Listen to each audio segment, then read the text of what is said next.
Hi guys, a very good morning to you all. I hope that you guys are well. और NCA को लेकर के बहुत सारी बातें चल रही थी। एनसीए को लेकर के lot of people were asking questions कि यार क्या है, किस तरह से काम करता है नेपाल टीम जो एनसीए आई हुई है बैंगलोर में, वो क्या प्लानिंग, क्या किस प्रोग्राम के साथ आई है, क्या यहाँ पर प्रैक्टिस मैचेस होंगे। आई नो कि there are lot of questions, lot of confusions. तो जितनी मेरे पास इंफॉर्मेशन अवेलेबल है उसके बारे में बात करते हैं। जो बच जाएगी उसके बारे में बात कर लेंगे कि यार क्या क्या बचा है। खैर ठीक है, सबसे पहले एनसीए क्या है, किस तरह से काम करता है, और नेपाल जो फिलहाल एनसीए में है उनके क्या प्लानिंग एंड प्रोग्रामिंग हो सकती है, उस पर बात करते हैं। So NCA is a national cricket academy जो इंडिया के जितने क्रिकेटर्स हैं उनके लिए बनाई गई है। चाहे वो जसप्रीत बुमराह हो, चाहे वो मोहम्मद शमी हो, चाहे वो ऋषभ पंत हो, चाहे विराट कोहली हो, चाहे रोहित शर्मा हो, और या फिर अंडर 19 के और या फिर उससे बिलो लेवल के। अगर आप बीसीसीआई के स्ट्रक्चर में आते हो तो आपके लिए NCA is the second home. मतलब सुनील गावस्कर ने नहीं, रवि शास्त्री ने हाल फिलहाल में कहा था कि यार कुछ लोग ऐसे हैं जो एनसीए के परमानेंट मेंबर है। उनका मतलब ये था कि जैसे मोहम्मद शमी हो गए या फिर श्रेयस अय्यर हो गए, बिकॉज इनको इंजरीज काफी होती है। Fast bowler basically, fast bowler को काफी इंजरीज होती है। श्रेयस अय्यर और केएल राहुल इधर इंजर्ड काफी हो रहे थे, तो उनके बारे में थोड़ा मजाक चल रहा था कि पर्टिकुलर मेंबर हो गए। तो एनसीए पहली चीज क्या करता है, आपकी रिहैबिलिटेशन और ट्रेनिंग में काम करता है। अगर आप ट्रेनिंग कर रहे हो, प्रैक्टिस कर रहे हो, सो आप एनसीए में जाते हो। अगर आप रेगुलर मैचेस नहीं खेल रहे हो या फिर आपको मैचेस में रिटर्न होना है, जैसे मोहम्मद शमी वर्ल्ड कप में इंजर्ड हुए थे और उसके बाद वो अभी तक रिटर्न नहीं हो पाए, वो रिकवर हो चुके हैं, और रिकवर होने के बाद वो अभी फिलहाल एनसीए में और वहां पर रेगुलर वो बॉलिंग कर रहे हैं। रेगुलर अपना जो भी सेशंस का टाइम होता है वो उस पर रेगुलर वहां अपना काम कर रहे हैं, gymming and everything. So NCA पहला काम क्या करता है, आपके ट्रेनिंग में हेल्प करता है। दूसरी चीज, एनसीए में best coaches, best trainers, best physios, जितने वर्ल्ड के बेस्ट आपको एक क्रिकेटर को चाहिए होता है, चाहे डॉक्टर, फिजियो, ट्रेनर, जितनी चीजें होती है वो सब वहां पर अवेलेबल है। वो उनका रेगुलर जॉब है, मतलब वहां वो नौकरी कर रहे हैं रेगुलर, क्योंकि जितने भी स्पोर्ट्स पर्सन, जितने भी क्रिकेटर्स हैं, वो उनका वो सेकंड होम है। वो वहीं जाते हैं, कुछ भी होता है, चाहे अगर कोई इंजरी हो तो वहां पहुंचते हैं, या अगर किसी स्किल पर काम करना हो तो वो वहां पहुंचते हैं।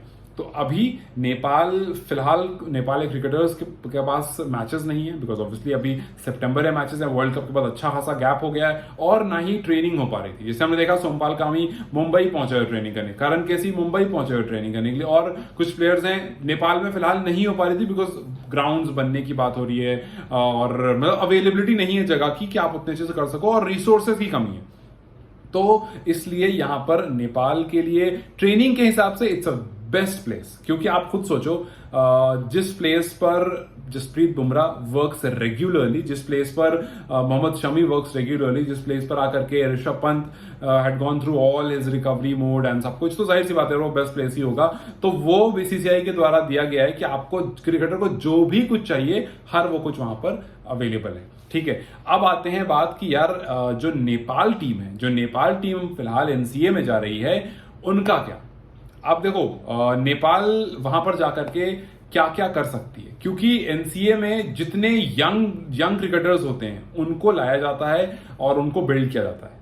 तो अगर लेट्स से फॉर एग्जांपल कि कुशल पटेल मॉर्निंग में 2 घंटा बैटिंग करना चाहते हैं, अब उनको एक बॉलर चाहिए कि भाई मुझे 2 घंटा बैटिंग करनी है, मुझे 3-4 बॉलर चाहिए, मेरे को अपनी प्रैक्टिस इंप्रूव करनी है, मेरे को अपने पर्टिकुलर शॉट्स पर काम करना है, मुझे यहां पर बॉल खिलाने वाला बंदा चाहिए, वो अवेलेबल होंगे वहां।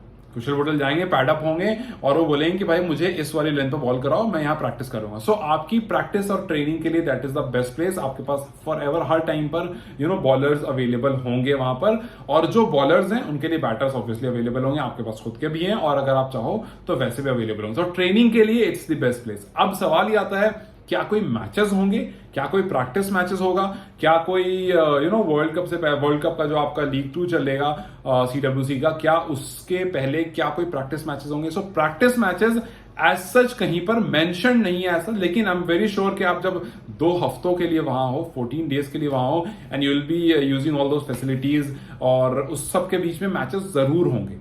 आप सुबह में कुछ घंटे आप वो करोगे, फिर हम श्योर के एक आध सेशन मैच का जरूर रखा जाएगा, और नहीं रखा जाएगा तो आप खुद में कर सकते हो। मल्टीपल पिचेस हैं, मल्टीपल ग्राउंड्स हैं, ऐसा नहीं है। आपने आईपीएल अगर आपने फॉलो किया होगा तो आरसीबी का होम ग्राउंड चेन्नई स्वामी का आपने नाम सुना होगा, ये चेन्नई स्वामी में ही है। And Chennai Swami is not like this one ground, वो मल्टीपल है। वो हम जैसे मैच देखते हैं सिर्फ वो एक है, और उसके अलावा और भी बहुत सारा है। सो आप अगर गूगल करोगे ना एनसीए बैंगलोर, तो आपको एक ऊपर से इमेजेस में आपको 3 ग्राउंड्स दिखेंगे, तो उससे आपको एक आइडिया मिल जाएगा कि किस तरह का बना हुआ है, और उसमें आपको सब कुछ दिख जाएगा। सो बेसिकली आप वहां पर ट्रेनिंग कर सकते हो, आप वहां पर एक्सरसाइज कर सकते हो, आप वहां पर अपनी किसी पर्टिकुलर स्किल पर काम कर सकते हो। सो बेसिकली ये ट्रेनिंग प्रोग्राम की तरह होता है, जहां जाकर के आप अपनी जो भी खामियां उसको इंप्रूव कर सकते हो। तो जितने भी प्लेयर्स हैं वो सब वहां जाते हैं। वीवीएस लक्ष्मण उसको लुक आफ्टर करते हैं, चेयरमैन वीवीएस लक्ष्मण है। आप सोच लो वीवीएस लक्ष्मण अगर वहां के चेयरमैन, इट मींस के ऑब्वियसली वो एक बहुत अच्छी जगह है। तो ट्रेनिंग के हिसाब से it's one of the best place in the world. और मैं वर्ल्ड, आपको पता है मैं बढ़ा चढ़ा के बात नहीं कहता, एक्चुअली में it's one of the best place in the world. चाहे आप ऑस्ट्रेलिया की एनसीए उठा लो, या आप न्यूजीलैंड की, इंग्लैंड की, या इंडिया की, ये बेस्ट फैसिलिटीज प्रोवाइड करते हैं। और आई एम श्योर कि इंडिया आई थिंक उसमें से वन ऑफ द बेस्ट है, इफ नॉट दी बेस्ट, क्योंकि ऑब्वियसली बड़ी कंट्रीज के नाम मैंने साथ में लिए, वन ऑफ द बेस्ट है। तो आपको ट्रेनिंग प्रोग्राम से सब कुछ तो वहां मिल जाएंगे। अब सवाल ये आता है कि क्या नेपाल अपने कैमरा पर्सन को लेकर वहां गया है?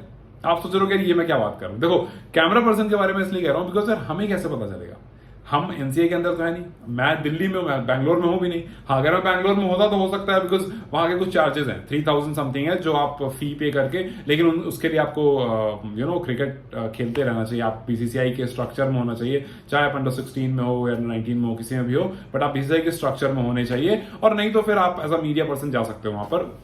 तो मैं एज अ मीडिया पर्सन जा सकता था अगर मैं बैंगलोर में होता तो, लेकिन फिलहाल मैं वहां नहीं हूं, तो ऑब्वियसली मैं नहीं जा सकता हूं। लेकिन अगर वहां पर कैन अपना कैमरा पर्सन लेकर के गया होगा तो हमें थोड़ी थोड़ी अंदर की इन्फॉर्मेशन मिल जाएगी, which I am really really positive about कि कुछ तो इन्फॉर्मेशन अंदर की मिली जाएगी कि यार एग्जैक्टली चल क्या रहा है, मैचेस हो रहे हैं, प्रैक्टिस हो रही है, या क्या आप अपने में इंटर स्क्वाड मैचेस खेल रहे हो, या फिर वहां पर जितने भी प्लेयर्स अवेलेबल है उनके साथ मिल करके खेल रहे हो, कौन प्लेयर किससे मिला, क्या मोहम्मद शमी से मिलने का मौका मिला, क्या मोहम्मद शमी ने ऐसे आपको नेट में थोड़ी प्रैक्टिस करने का मौका मिला। I mean you never know अंदर जाने के बाद क्या होता है। सबसे अच्छी बात क्या है कि आप जब जाओगे ना, आपके लिंक्स बनेंगे, यहाँ पे कॉन्टैक्ट्स बनेंगे, एंड जब कॉन्टैक्ट्स बन जाते हैं सो आगे वो बहुत हेल्प करता है। वो आईपीएल में हेल्प करेगा नेपाल के प्लेयर्स को, वो कैन जब अपना एनपीएल कराएगा तो उसमें हो सकता है जो प्लेयर बीसीसीआई के स्ट्रक्चर में नहीं है वो जा सकते हैं। जैसे आपको ही पता है जो सेंट्रल कॉन्ट्रैक्ट के प्लेयर हैं उनको, मतलब देयर इज अ लॉ कि अगर आप बीसीसीआई के सेंट्रल कॉन्ट्रैक्ट में हो तो आप दुनिया की कोई लीग नहीं कर सकते हो। तो जाहिर सी बात है अगर आप सेंट्रल कॉन्ट्रैक्ट में तो नहीं खेल सकते, लेकिन उसके अलावा जो प्लेयर्स हैं वो खेल सकते हैं। जैसे पृथ्वी शॉ फिलहाल खेल रहे हैं इंग्लैंड में जाकर के, क्योंकि वो सेंट्रल कॉन्ट्रैक्ट में नहीं है। तो जो सेंट्रल कॉन्ट्रैक्ट में प्लेयर है वो नहीं कर सकते, बाकी तो खेल सकते हैं। तो आप एनपीएल के लिए यहाँ पर कुछ, मैं ये नहीं कर रहा हूँ प्लेयर्स जाके बात करें, अगर कैन से और लोग आए हुए हैं तो वो जाकर के बात कर सकते हैं, नहीं भी आए हुए तो थोड़े कॉन्टैक्ट बना सकते हैं। सो ये बहुत पॉजिटिव चीज है फर्दर इसके लिए। लेकिन क्या ये 14 दिन सीडब्ल्यूसी लीग 2 के लिए अच्छा है, क्या ये वहां हेल्प करेगा? तो ये तो मैं कह सकता हूं कि भाई कुछ नहीं से कुछ बेहतर है, और एनसीए से बेहतर कोई दूसरी चीज नहीं हो सकती अगर आप ट्रेनिंग और प्रैक्टिस की बात करें तो। लेकिन अगर आप मैचेस की बात कर रहे हैं, या अगर आप मैचेस की एक्सपेक्टेशन लेकर बैठे हैं, देन आई थिंक कि आप थोड़ा सा वहां पर अपने एक्सपेक्टेशन को लोअर डाउन कर लो, बिकॉज मैचेस नहीं होने वाले। हाँ, प्रैक्टिस मैचेस हो सकते हैं, इंटर स्क्वाड मैचेस हो सकते हैं, लेकिन कोई पर्टिकुलर जैसे किसी पर्टिकुलर स्टेट टीम को आकर के मैच खेलेगी वो नहीं होगा, बिकॉज अभी दिलीप ट्रॉफी स्टार्ट है 5 सितंबर से। सो ऑब्वियसली प्लेयर्स जो हैं वहां बिजी हो जाएंगे, लेकिन आई नो कि 5 सितंबर से पहले नेपाल फ्री हो जाएगी इसी से, लेकिन प्लेयर्स भी अपने ब्रेक पर होंगे।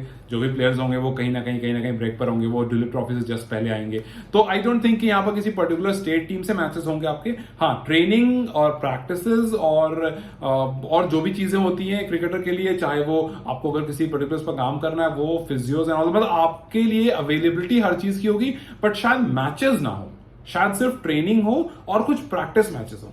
बट आई रियली होप कि हमें और इसके बारे में अंदर से न्यूज मिलती रहे, एंड विल सी कि आगे जो भी जैसे भी अपडेट आता है उसके बारे में बात करेंगे। बट फिलहाल आई होप कि आपको एनसीए का स्ट्रक्चर समझ में आ गया होगा कि होता क्या है, काम कैसे करता है, सो दैट आप अगर ये सो ख्याली पुलाव आपके दिमाग में अगर होंगे कि यार मैचेस होने वाले हैं बड़े बड़े, तो शायद वो फिलहाल नहीं होने वाले। It's all about training, practice and preparation.